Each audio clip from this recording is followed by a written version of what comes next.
एक हाथेली हाली मगा बरदाहिना हाथ पानी न हो। एक हाथेली हाली मगा बरदाहिना हाथ पानी न हो।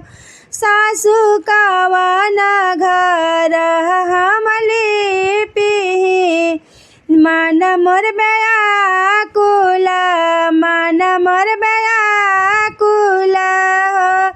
सासू कवन ही घर हमली पिही मनवा व्याकुल मनवा व्याकुल हो। सासू त बोलाही के राली ननद बोली दिहाली न हो। ननद बोली दिहाली न हो। भाभी पिघल भूसहुल घरवा तू बेटी जनमाई बुन हो। भाभी पिघल भूसहुल घरवा तू बेटी जनमाई बुन हो। घुमरी घुमारी पिराया दर दजियरा बढ़ेला हो। उमरी घुमारी पिराया दर दजियरा व्याकुल हो। देवर तू ही हमार हउआ देवरवा भूसा हुल घर खाली कर भूसा हुल घर खाली कर हो। देवर तू हऊ त हउआ हमर देवर भूसा हुल घर खाली कर दर दजियरा व्याकुल। भैया हमरे गइले विदेशवा त हमरे पैसा पी गइले हो।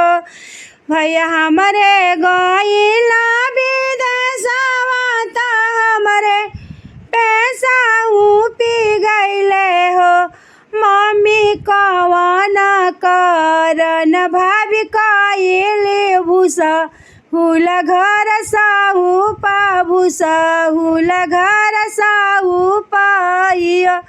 भाभी मम्मी भैया हउआ घर के मलिकावा भऊ जाई घर रानी भऊ जाई घर रानी न हो। एक मास बीतले दूसरा मास आवा रूती सारा मासे हो। ललनाया ठावा के नौआ लाग गइले हो।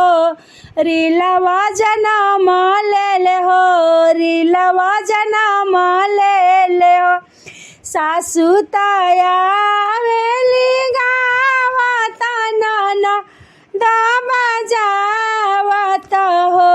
ललना ननद नाचे कहीं गड़ावा क गानने गले बोक गानने गले बन।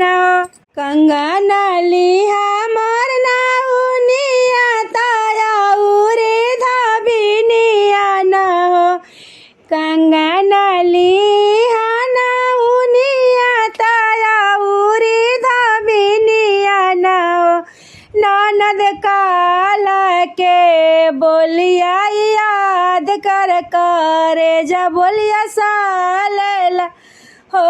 ननद कालू के बोलिया याद कर करे जा मोर सालेला हो।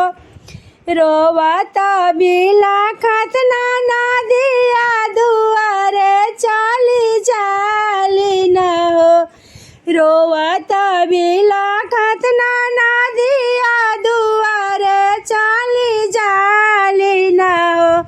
भैया चल चल झगड़ा छोड़ावा बहू जी हो बोलिया बोला बहू जी हो बोलिया बोले लिया।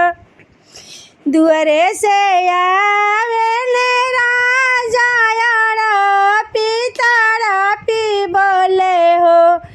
दुअरे से आवेले राजा तायारा पितारा पी बोले हो धन देई दना हाथ के कंगनवा बहिन ससुराई तीन बहिन ससुराई तीन इतना बचन धन सुनली सुनही ना पावेली इतना बचन धन सुनली सुनही ना पावेली हे ललना झपटी के भेकली कंगनवा स वत बन के रही हो स